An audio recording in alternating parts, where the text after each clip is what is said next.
What's going on YouTube? It's your boy APFC, all Arsenal content but not exclusively so.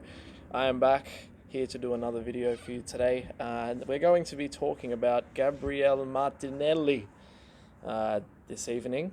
And the reason why I'm doing a video at this time about Martinelli is because he has a massive opportunity ahead of him in the next 2 to 3 games or so. Now, when the season started, Gabriel Martinelli, we all assumed was one for the future. He is one for the present, as a matter of fact, as well as being one for the future with the level of his outstanding performances that he's had since he's been at Arsenal. Surprised a lot of fans simply because he came from the 3rd division in Brazil. So I'm going to discuss him today because, as I said before, he's got 3 games to really prove himself. Aubameyang being out, as far as I'm aware, it's still going to be 3 games because he got a straight red card. And although Martinelli has, in some respects, taken his opportunities this season when playing in the Europa League and ultimately in the Premier League against West Ham, however, this is an even bigger opportunity for him to really establish himself in the starting lineup, particularly when you have players such as Lacazette, who may be open to getting dropped. Not himself open to getting dropped, but maybe Arteta would be open to dropping him if Martinelli performs in these next 3 games and they want to fit Aubameyang back in. As you guys probably know my thoughts, I think Aubameyang is pretty ineffective out left, although he has been playing there this season because I don't think our structure fits a front 2. Anyway, enough about that. Let's talk about Gabriel Martinelli. I want to analyse some of his strengths and why I think Martinelli is going to be a big player for Arsenal in the future. I mean, it doesn't take a brain surgeon to figure out the sort of future he has, but, what I've done over the last 24 hours is I've just watched a few highlight packages of the games that he's played this season, and I've obviously just done the usual and go through some of the old YouTube videos that they have about him, some of his highlights in Brazil. And the reason why I think Gabriel Martinelli has particularly come into the Arsenal team and not really struggled is that, first and foremost, he has the work rate. Now, Martinelli, you saw when he came in, he's one of those strikers that he loves to press from the front. He has that sort of tenacious running style where he's constantly trying to close down defenders, close down the pass. We'll get to who he sort of reminds me of later in the video, but that's the main thing about Martinelli, and that's why fans and managers have been able to take quite a liking to him, is that, yes, everyone is aware that he has excellent ability on the ball, but it's about what you do defensively that really endears yourself to coaches and particularly supporters. They just want to see 100% given, and particularly particularly Arsenal this season. There's been a few players that haven't really given their 100% consistently. Martinelli has been an exception. He has been fantastic with the work rate that he offers off the ball. I did notice when he came on against West Ham, he completely changed the dynamic of the game, not just from scoring the goal. He was closing down defenders and added that sort of layer of intensity that we were craving throughout that game, ultimately probably being the key factor as how we went on to win against West Ham, which slowly started to turn things around. Things haven't been necessarily fantastic right now, but you can see a change in fortunes coming perhaps. Now, another thing with Martinelli, and I think this is something that separates him from a lot of other young players that come through, is that he seems to have already that goal-scoring knack or that goal-scoring positioning of where you can find yourself in these goal-scoring positions consistently every time. This is something that a lot of players don't necessarily find till the end, or not the end, but the middle of their career, the peak of their career at 27, 28. Martinelli already has that now. You would have seen highlights of Martinelli in Brazil where you did see that he always was in the right place, right time for a lot of his goals, but to come to the Premier League and to play in the Europa League and whatnot, Carling Cup, whatever he's been playing in, he's adapted very quickly to that, and he doesn't seem to be phased about the occasion. He goes in with a clear mind, and he just does what he does best. And ultimately, Martinelli will be playing on the wing for us, I assume. It looks like he's going to be playing Lacazette up top, but Martinelli seems to always find himself in those goal-scoring positions, even if he is playing out left. He has a really good knack of timing his runs into the box, and you saw that particularly with the goal against West Ham, how he sort of held his run just that little bit and then went into the box, and that was a fantastic finish in the bottom right corner. So the thing is as well is that with Martinelli, he's not a one-trick pony. He offers quite a lot in the terms of the type of goals he scores. Now, you would remember coming in, he scored a fantastic header off a Kieran Tierney cross, maybe about 3 to 4 weeks after he sort of slowly started coming into the first team. It was a fantastic header, and he was able to position his body, in a way where he was able to get just enough lift with back lift from him, and it went top corner at the end of the day. It's those sort of things that really, with Martinelli's height as well, if he's able to do those sort of things, it sort of shows the level that he is and what he's able to do, because he's not just a real poacher, like he's not just a traditional number 9, as I was explaining before, with his goal scoring knack of being in the right place, right time, but he scores a lot of different sort of goals. We haven't seen it for Arsenal, but I was going through some Gabriel Martinelli highlight packages last night from when playing in Brazil, and he has the ability to really bend him as well. Like I saw he scored a couple of goals that went beautiful top right corner. He's just sort of, in some respects, a jack of all trades of what he can offer as a striker, and this is why I believe he has such a future at Arsenal. A lot of other strikers have come in. We've had a lot of players from the youth academy who, you can see they have that sort of potential, but in some respects they don't. You can tell they're sort of missing that final element of their game, that final little bit of quality that you can look at a player and you think, yeah, this guy's going to be world class in the future. Out of all the players that's come in the last 10 years, I'd probably say Gabriel Martinelli is the best one in respects to, yeah, he didn't come from the youth academy, but a young player that has come in and has sort of, everyone can see he sort of has that, world-class potential about him. He's come from the third division in Brazil and adapted so quickly, and he can score, as I was saying before, lots of different goals for Arsenal. He got one, I think it was I think it may have been the Europa League at the end of the game, where he curled one top corner from about 25 out or so. I think that was a deflection, but, it's that sort of confidence that you need as a striker, and Martinelli seems to have an abundance of confidence, and he scored lots of different sort of goals. You can think of the ones he's got against Liverpool where, one was played across to him, sort of cut back, and he was really like a 2 to 3 yard tap in, but he found himself in those positions. You've seen he scored a few headers as well in the Europa League, and, he scored that goal against West Ham where he timed his run late into the box and ultimately got it in. And this is what I mean, is that this is why this is a massive chance for Martinelli, because if he can take these 3 weeks and really get a couple of goals or so, it will be very difficult, not for Aubameyang to come back in, because you sort of expect he'll come back in, but it could really threaten Lacazette with a starting position, maybe even Pepe, but at the same time, I feel like Pepe is now going to be a regular starter for us. So with his ability to get in the right position for goals and, the sort of tenacity he shows, he's very direct as well. And this is something that we, as a club, have really struggled with over the last, probably, I can think of, end of Wenger, a bit maybe at parts of Emery, towards the end of Emery, is that we haven't been very direct. Now, with Arsenal, we like possession-based football. Obviously, what we like doing is we like sort of playing it from side to side.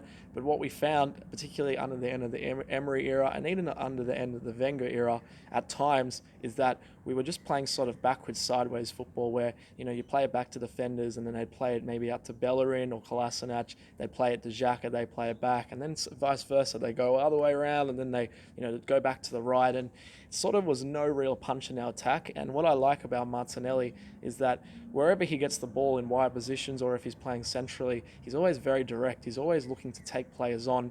Once he adapts to the English game more, you'll probably see that a lot more from him. But from the glimpses we've seen, you can definitely see that potential in how direct he likes to be when taking on players. Even when he came off the bench against Palace, he was taking it down the left. He was looking to beat 2 to 3 players. He was using his strengths in regards to his pace and his agility. And I like that about him. It shows real hunger, shows real desire. Back to what I was saying before about the tenacity that he offers. Gabriel Martinelli really does have a bright sort of future, and a lot of it is down to how direct he is and how confident he is. When I looked at some of his highlights in Brazil, he was particularly direct, probably because he was playing 3 to 4 levels above of where he should have been playing, but he was very direct. He was taking players on. He was, he's very tricky as well. He doesn't mind throwing in a step over every now and then. He doesn't mind nutmegging or getting it through the legs of the opposition. And I like that. It shows a lot of confidence, and in combination with his directness that he has, he's going to be a real handful for wing backs or even centre backs if he's playing in the centre. He's going to be a real handful for him as well. Another thing, it doesn't stop with this kid.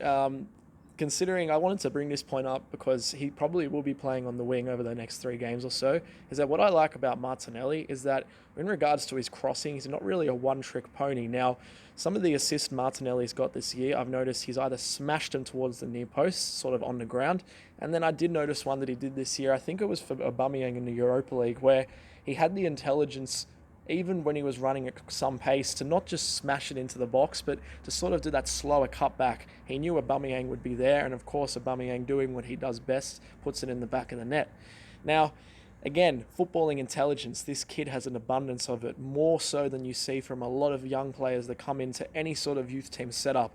These are the sort of things that I look at when I see players come through and I think, yeah, he has that sort of knowledge to be able to, in this example, cut it back or to make sort of direct runs. He sort of has that knowledge. And again, that shows with how he's played on the wing this year, because he can mix up crossing the ball. He can sort of do a looped, he loves a looped one, but he mainly likes putting it on the ground, putting it in the near post. But the fact that he can cut back as well shows that sort of footballing intelligence that, let's be real, apart from Pepe coming in, we haven't really had that sort of intelligence out wide. Last year, wingers was probably one of the biggest reasons why we couldn't score more goals, and we had to purely rely on Aubameyang and Lacazette at times. So, again, another real gem that's our youth academy has found. Well, not our youth academy, but our youth sort of setup.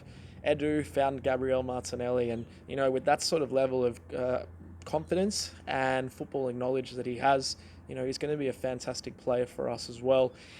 But the biggest strength about Martinelli is that, can anyone really tell me, because I haven't looked this up, but can anyone tell me, is Gabriel Martinelli left-footed or right-footed? Because if you go and watch some of the highlights of him, you can't actually tell. And this is what I was really surprised at last night, when watching some videos, is that, yeah, I've seen Martinelli score most of his goals with his right, and you know what? I think he is right-footed at the end of the day, although I haven't looked it up. Gabriel Martinelli can take players on his left, and I think that's what makes him such a handful of defenders, is that he's no one-trick pony in respects to which way he's going when, running direct, dribbling with the ball. Because he's so comfortable at being able to take it down the left, if he is, for example, playing on the left-hand side, he can take it down the left and look to cross it in. But then because he has that ability on his right foot as well, because I think he is right-footed at the end of the day, he can take it the other side and ultimately make those sort of cutting runs in, which gives him more chances and puts him in more goal-scoring, sort of opportunities, goal-scoring positions. So that is the biggest thing for me, because a lot of young players come through, and this is a lot, 90% of them or so come in and they're very one-footed, and you can see that there's some raw potential, but they don't have that sort of not ability, but they don't have that sort of polish. They don't have that polish. Whereas although Martinelli doesn't necessarily have all the polish either, he can play both-footed, and that is a skill that is only going to improve over time. And with a lot of young players that come in, to be so comfortable two-footed and to have that sort of confidence, be direct, he's the third highest goal scorer this year. He gets themselves an incredibly good goal scoring opportunities. This is really a player we should be looking to tie down ASAP. We should be looking to get him on the contract at the end of the season, double, even triple his wages, because, sooner rather than later, clubs are going to come knocking. You already heard Jurgen Klopp saying that he's a phenomenal talent this year, one of a kind. For a manager like that, like Klopp, to come out and say that after really only seeing him play for, one or two games, shows everyone can see this guy's ability.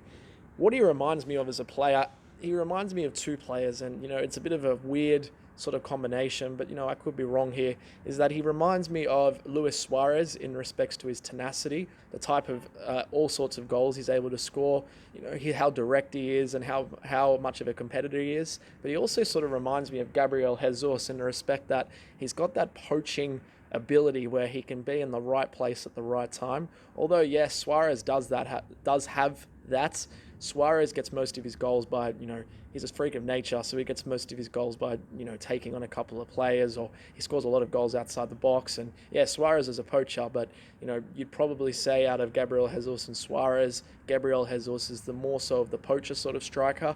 Martinelli reminds me of a mix of those two strikers. And, if he can have half the career that Luis Suarez has had, then we're in for a good time with Martinelli. Fingers crossed that we can keep him. And I guess what also makes him stand out is his mentality. And one thing that really came to mind is that when he scored his first Premier League goal against West Ham, go back and have a look at the highlights. He scores, but he doesn't wheel off to do some wild celebration like a lot of players, and rightly so, would do if they scored their first Premier League goal, particularly the sort of particularly the upbringing that he's had and where he's come from and whatnot. But credit to the kid, he scores. He fist pumps to the Arsenal fans, and he just runs, gets the ball, puts it back in the halfway line. This guy has the will to win, to have that competitive mentality and that sort of maturity and focus to realise there's still a game going on and put aside his personal achievement in that respect for the benefit of the team. That really shows to me that Martinelli is a real competitor, and big opportunity for him over the next 3 weeks, but I'm really confident Martinelli is going to put in some good performances. Obviously with young players, they have those periods where they come really strong, but then they have maybe 3 to 4 months where, they sort of not stagnate, but they sort of slow down a little bit. It's very natural for a lot of players, apart from, some of the outstanding ones like Mbappe or whatnot. We're seeing that with Guendouzi, I think, a little bit at the moment. So this could happen with Martinelli. We've got to be patient with him, but at the same time, I think he's really going to take his opportunity with open arms for the next 3 weeks. It looks like he'll probably play Martinelli out left and Pepe out right. So, hey, fingers crossed. It would be disappointing to see Reece Nelson come in, over Martinelli, although I do rate Reece. I think Martinelli is by far the outstanding player. But, only time will tell. See what Arteta does. We've got a big game this weekend against Sheffield at home. I will be doing a preview for that. Please feel free to check out some of my other videos as well. I've done 2 transfer videos today about John Stones and Frank Kessie, and I've also done some analysis videos before of Guendouzi and Ainsley Maitland-Niles and Bella in comparison. So thanks for watching my content, guys. I'm really enjoying it at the moment. Any sort of feedback that you may have, feel free to let me know. APFC, all Arsenal content, but not exclusively so. Take care, guys. Have a great evening. Have a great morning. And wherever you are in the world, have a great day.